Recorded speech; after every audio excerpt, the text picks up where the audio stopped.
Donald Trump has signed a $140 billion arms deal with Saudi Crown Prince Mohammed bin Salman in Riyadh. The US President is on a 4-day tour of the Gulf, the first major foreign trip of his second term. Mr. Trump had hinted he may take a detour to Istanbul for Ukraine-Russia peace talks, but now says his Secretary of State, Marco Rubio, will attend for him. Volodymyr Zelensky said he'll meet Turkish President Erdogan and wait for Vladimir Putin to turn up. Saudi fighter jets escorted Air Force One as it landed in Riyadh. US President Donald Trump was welcomed by Saudi Crown Prince Mohammed bin Salman before a military guard greeted him at the Saudi royal court. The President and the Crown Prince signed an economic agreement that included a massive $142 billion arms deal, where the US will provide Saudi with air and missile defence, air force and space advancement, maritime security and communication systems. A group of US CEOs, including Elon Musk, are on the trip that will focus on economic deals the White House says could be worth trillions, rather than the war in Gaza or Iran nuclear talks. During the 4-day tour of the Gulf, he will also visit the United Arab Emirates and Qatar, whose royal family has offered to gift President Trump a new Boeing 747 to be used as Air Force One, like this one that was gifted to Turkey. Mr. Trump dismissed ethical concerns, saying he would be stupid not to accept the plane. Though it's not on the itinerary, he had hinted he might go to Turkey, where he expects both the Ukrainian and Russian presidents to meet, but said today his Secretary of State will attend for him. They could produce some pretty good results. Our people are going to be going there. Marco's going to be going there. President Zelensky said that he will meet Turkish President Erdogan on Thursday and wait to see if Mr. Putin joins them. I think that Putin does not want the end of the war, does not want a ceasefire, does not want any talks. I'm not even mentioning that he's scared of direct talks with me. It sounds like he's not expecting Vladimir Putin to turn up, who said today he's not afraid of new sanctions threatened by Europe and the US if Russia fails to agree to a ceasefire. Fergal Gallagher, RTE News. We're joined now by Europe editor Tony Connolly. Tony, Volodymyr Zelensky says he'll be in Istanbul on Thursday. What's Europe doing to encourage Vladimir Putin to join him as well? Well, this latest plot twist, David, started on at the weekend when the leaders of Britain, Poland, Germany and France were in Kyiv to meet President Zelensky, and they called for an immediate and unconditional 30-day ceasefire. And if Russia didn't comply, they would then, with the United States, enforce massive new sanctions. Now, they understood that President Trump was behind them on that particular threat. Vladimir Putin then on Sunday said he would, or a Russian delegation would go to Turkey on Thursday. He didn't mention anything about a ceasefire. And then President Trump said this would be a great idea and urged Ukraine to accept that idea immediately. Now, that completely undercut the European position, which they believed had been squared with Washington. Now, President Putin has said nothing about a ceasefire. The Russian government is still saying that the origins of this war have to be addressed before there's any ceasefire, and they've even talked again about what they call denazification of the Kyiv regime. And of course, the initial talking point was that Ukraine was somehow a threat to Russia. Now, this leaves the Europeans in something of a quandary, because if President Putin doesn't show up and if there is no ceasefire, then can Europe go ahead with this massive new sanctions package?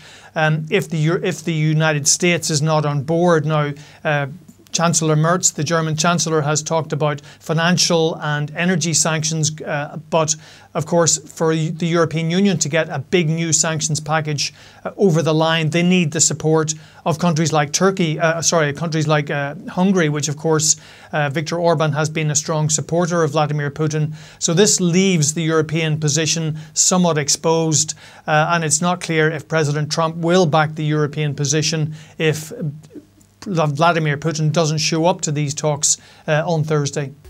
Returning now to President Donald Trump's Middle East tour, I've been talking to Belle True, Chief International Correspondent with the London Independent. I first asked her if the main focus of the visit was business or politics. crucially, right now, in terms of his trip to Saudi Arabia, it's about money. It's about deals. It could even be about $1 trillion worth of deals. That's what's being touted right now. But obviously, it's his first major foreign visit, so that adds some gravitas to it. And it's been successful. We saw some extraordinary scenes of him being welcomed in an extraordinary manner in Saudi Arabia. We've heard already the statistics in terms of what's been signed with hundreds of billions of dollars of deals and weapons deals. That's obviously going to bring Donald Trump and the authorities in Saudi Arabia much closer together. But of course, this comes in the backdrop of situation in the Middle East.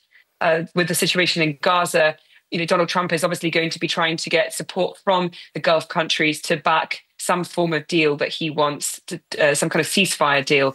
The question is whether that is going to be properly discussed in this meeting or whether it's just going to be discussions about investments and arms sales. Now, pointedly, he is not going to Israel on this trip. He's been talking about what a great friend he is of the Saudi Crown Prince, Mohammed bin Salman.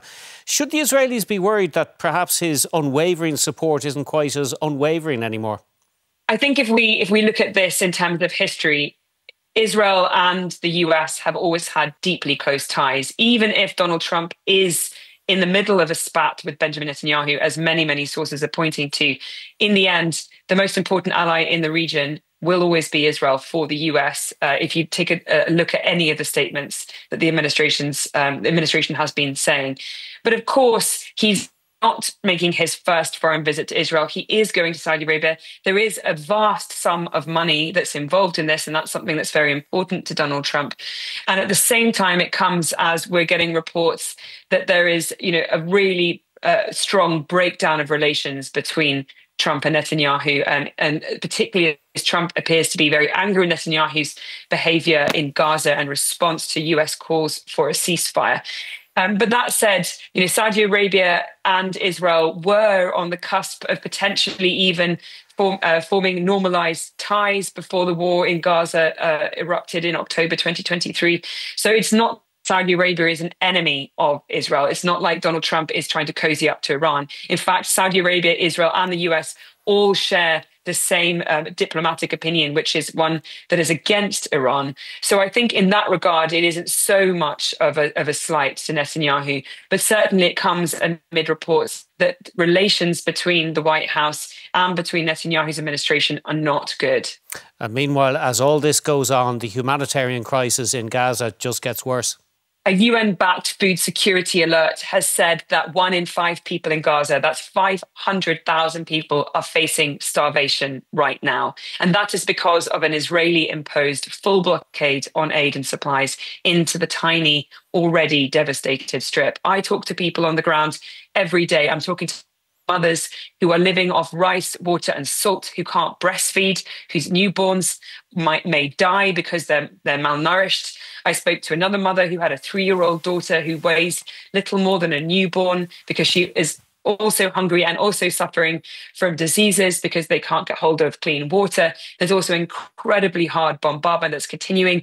Netanyahu has made it clear that he wants to expand and intensify the operation in Gaza despite global outcry. And there doesn't seem to be any real movement on a ceasefire deal. We have seen extraordinary, unprecedented direct talks between Hamas militant group and the Trump administration, which saw the release of a US Israeli soldier just yesterday.